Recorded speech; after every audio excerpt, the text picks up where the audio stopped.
안녕하십니까, 우시장입니다.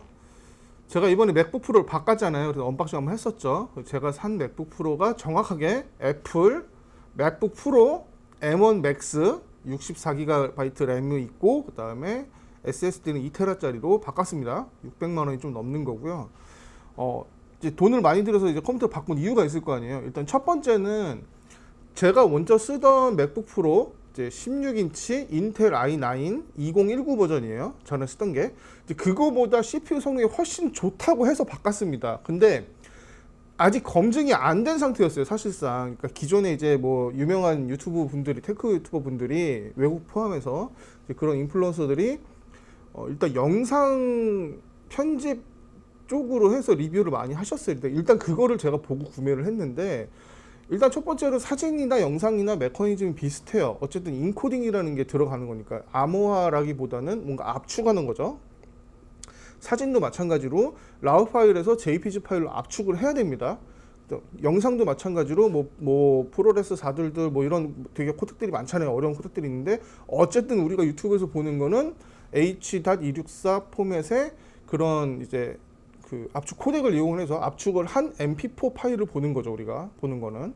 그러니까 이런 식으로 이렇게 메커니즘은 비슷해요. 어쨌든 간에 영상에도 라우 파일 같은 게 있고, 사진에는 라우 파일이 있고, 그다음에 최종 출력되는 버전이 따로 있고, 어쨌든 메커니즘이 같아서 사진도 똑같이 가는 거기 때문에 저 정도 성능이면 사진도 성능이 좋겠구나라는 이제 어렴풋이 그런 느낌적인 느낌으로 구매를 했어요. 확신은 없이. 그래서 이번 기회에 제가 올해 들어서 한 2번의 촬영이 있었어요. 이제 촬영을 하면서 이제 그 촬영한 결과물을 가지고 익스포팅 하는 거를 테스트를 했습니다. 첫 번째는 뭐였냐면, 일단 저기 이제 테스트 환경을 말씀드리면, D5로 찍은 사진이에요. 그래서 2000만 화소 라우 파일이고요. 물론 이제 여기에 작업을 했기 때문에 크롭이 돼서 2000만 화소에서 떨어지는 것도 있을 거예요. 하지만 그렇다고 해서 뭐 1000만 화소 이하로 떨어지는 건 없어요. 거의 대부분 아주 살짝 이제 크롭이 들어갔기 때문에 거의 2000만 화소 정도의 라우 파일을 JPG 파일로 컨버팅을 하는 겁니다. 익스포팅이라고 그러죠. 라이트룸에서는. 그래서 1000장만 해봤어요. 딱 떨어지게. 전체 이제 행사 찍었던 게 1900 전체 찍은 거는 한 4000장, 5000장 정도 되는데, 제가 셀렉을 해서 납품하려고 했던 사진들이 1970장인가 그랬거든요. 근데 그 중에 1000장만 골라서 테스트를 진행을 했습니다. 그래서 첫 번째 실험은 M1 맥북 프로 16인치 M1 맥스, 이게 이름이 되게 안 붙네, 입에. 애플 맥북 프로 16인치 M1 맥스, 이번에 산 요거예요. 요거 제가 언박싱 했던 거, 이거를 테스트를 했고요. 첫 번째로는. 두 번째로는 제가 기존에 쓰던 맥북, 그래서 애플 맥북 프로 16인치 2019 버전, 이 CPU는 인텔 i9이에요.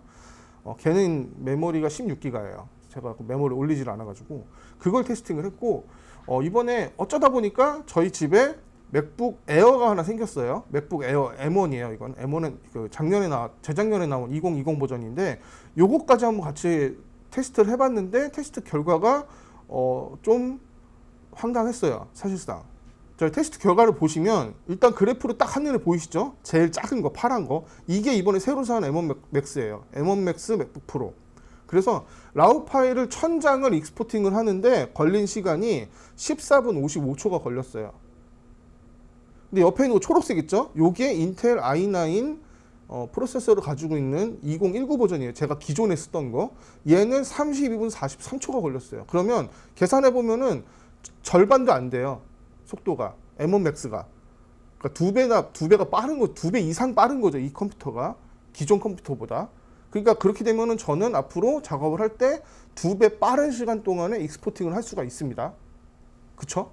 돈값을 하는 거죠. 왜냐면 이제 일이 많을 때는 정말 익스포팅 하는 시간도 아깝거든요. 자, 그런데 여기서 추가적으로 제가 한 번 더 테스트를 했던 게 요 요 회색이 맥북 에어 M1이에요. 2020 버전. 요즘에 지금 애플 스토어 들어가서 맥북 에어 고르면 이겁니다. 요거는 사양이 어떻게 되냐면, 일단 8코어짜리고요. M1 에어 같은 경우에는 7코어가 있고 8코어가 있어요. CPU가 8코어짜리고 메모리는 8기가예요. 올리지 않았어요. 그다음에 SSD는 512짜리인데, 얘가 물론 3분 이상, 뭐 2분 이상 느리긴 하지만 이 옛날에 이제 16인치 맥북 프로는 300만 원이 넘었던 거예요. 이게 제가 구입할 때. 근데 이 맥북 에어가 150만 원짜리인데 비슷해요, 성능이. 저 여기서 정말 깜짝 놀랐어요. 자, 결과에서 보셨듯이 일단 지금 제가 이번에 새로 산 M1 Max 맥북 프로가 엄청 빠르다는 걸 볼 수가 있습니다. 이거를 제가 좀 두 건의 작업을 하면서 느낌을 이제 말로 표현을 드리자면은 일단 인텔보다 반응 속도가 빨라요. 근데 이걸 제가 어떻게 보여드릴 방법이 없어가지고 다음에 작업할 때는 제가 카메라를 켜놓고 작업을 하면서 좀 말하는 영상을 찍어볼 수도 있긴 하겠지만 여태까지 느낌을 그냥 말로만 표현드리면 반응 속도가 빨라요. 이게 맥북 같은 아니 맥북이란다. 그 라이트룸 같은 경우에는 GPU를 굉장히 많이 쓰거든요. 그래서 GPU를 많이 쓴다고 해도 영상만큼 많이 쓸까라는 의문이 있었어요. 의문을 가지면서 제가 이 맥북을 살면서 M1 프로가 있단 말이에요. 그게 이제 이 GPU 코어가 더 적죠, 이거보다. 그래서 M1 프로로도 충분하지 않을까라는 생각을 굉장히 많이 갖고 있었는데 이번에는 일단 그냥 풀옵션으로 한번 가보자. CPU는 이게 풀옵션으로 하면 800만 원이 넘어요. SSD가 뭐 8테라짜리를 꽂으면 이제 거기까지는 못 쓰겠고 돈을 SSD는 2테라면 충분하겠다 싶어서 2테라로 이제 주문을 했던 건데 기존에 쓰던 맥북 프로에 비해서 제가 노출을 만진다거나 뭐 화이트 밸런스를 맞춘다거나 뭐 섀도우나 하이라이트 이런 옵션 그런 이제 조절하는 부분이 있잖아요. 그런 조절을 만질 때마다 이 느낌이 이 뭔가 딜레이가 없다고 그래야 되나? 기존 맥북 프로는 약간의 딜레이가 있었는데 그 딜레이가 없어진 느낌이고 일단은. 그다음에 두 번째는 이 크롭을 할 때 이제 사진 이렇게 돌리잖아요. 돌릴 때 되게 부드러운 걸 느꼈어요. 그러니까 굉장히 미세한 차이인데 이 미세한 차이가 사진을 몇천 장을 볼 때 계속해서 작업을 하다 보면은 이것도 시간이 아깝고 되게 피로하게 느껴져요. 제가 피곤한 거죠. 뭔가 이 되게 내 맘대로 안 넘어가는 이런 게 살짝 기다려야 되는 이런 게 사실 저는 되게 짜증났거든요. 그런 짜증이 이 컴퓨터에서는 없었다. 그다음에 이 컴퓨터를 쓰면서 느낀 두 번째는 물론 이 컴퓨터에 대한 리뷰를 굉장히 자세하게 뭔가 전문 지식을 가지고 전문 용어를 쓰면서 하는 유튜브 방송이 굉장히 많습니다. 저한테는 그런 거 기다리시면 안 돼요. 근데 제가 이거를 쓰면서 느낀 점은 인텔 i9 맥북 프로 2019 버전을 쓸 때는 라이트룸을 켜고 작업을 시작하면은 바로 팬이 돌았어요. 그래서 윙 하는 그 소음이 굉장히 심했는데 이거 같은 경우에는 이 컴퓨터의 팬 소리를 한 번도 못 들어봤습니다. 여태까지. 제가 뭐 사진을 주로 하지만 지금 유튜브 만드는 거 지금 영상도 만들어야 되잖아요. 그래서 지난번에 언박싱부터 해가지고 뭐 청소기 이런 영상들 다 이걸로 편집을 했었는데 편집하는 동안에 이 팬이 돌아가는 소리를 한 번도 못 들어봤어요. 굉장히 조용하고 세 번째로는 배터리가 굉장히 오래 갑니다. 그전 같은 경우에는 i9 그 맥북 프로를 쓸 때는 거의 배터리를 가지고는 작업을 못할 정도였어요. 예를 들어서 제가 현장에서 사진 촬영을 끝내고 뭐 기차 같은 데서 이동을 하면서 잠깐 뭐 셀렉이나 이런 걸 할 수도 있을 거 아니에요. 그런 거 하려고 그러면 셀렉 하다 보면은 배터리가 나가요. 그래서 외장 배터리를 쓰던지 뭐 기차에 있는 뭐 AC 어댑터를 달아서 쓰던지 뭐 이랬어야 되는데 이 컴퓨터 같은 경우에는 제가 아직은 출장이 없어서 기차에서 써본 적은 없지만 들고 다니면서 집에서도 쓰고 사무실에서 쓰고 할 때 이 어댑터를 빼놓고 썼을 때 배터리가 다 돼서 못 쓰겠구나라는 느낌은 없었습니다. 굉장히 배터리가 오래 가요. 저전력 설계가 되어 있기 때문에. 그래서 참 만족스럽습니다. 굉장히 비싼 돈 주고 샀지만. 그래서 앞으로 이 컴퓨터는 조금 오래 써야 될 것 같아요. 기존에는 한 2년 정도에 한 번씩 바꿨는데 얘는 한 4년에서 5년은 써야 되지 않을까. 일단 비싸기 때문에.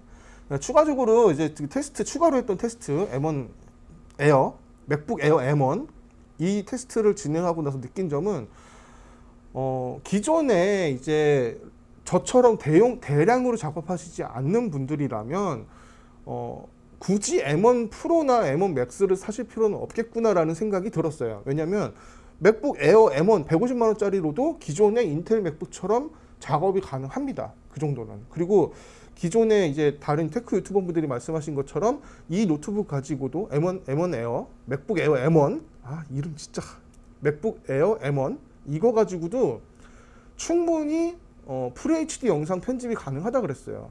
이거 굉장히 조그맣고 가볍고 싸요. 150만 원이니까 노트북이 150만 원이라 그러면 사실 되게 싼 편인데 심지어 애플 맥북이에요. 맥북 에어예요. 그래서 뭔가 맥북을 한번 써보고 싶다고 하시는 분들이 입문하기에 좋은 컴퓨터라는 생각이 들었습니다.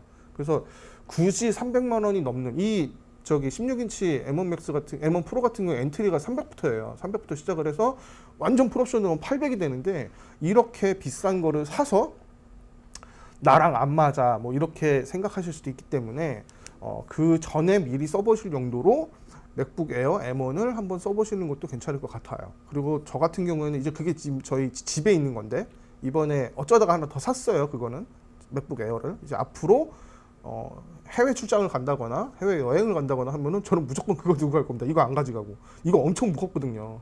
되게 무거워요. 자세한 거는 다른 테크 유튜버분들의 영상을 한번 보시는 걸 추천드릴게요. 저는 이거를 무슨 기계적으로 설명하고 뭐 이럴 능력이 없기 때문에 저는 그냥 제가 실사용한 것만 말씀드리겠습니다. 시청해주셔서 감사하고요. 다음 영상도 꼭 시청해주시고 구독 한번 눌러주세요. 감사합니다.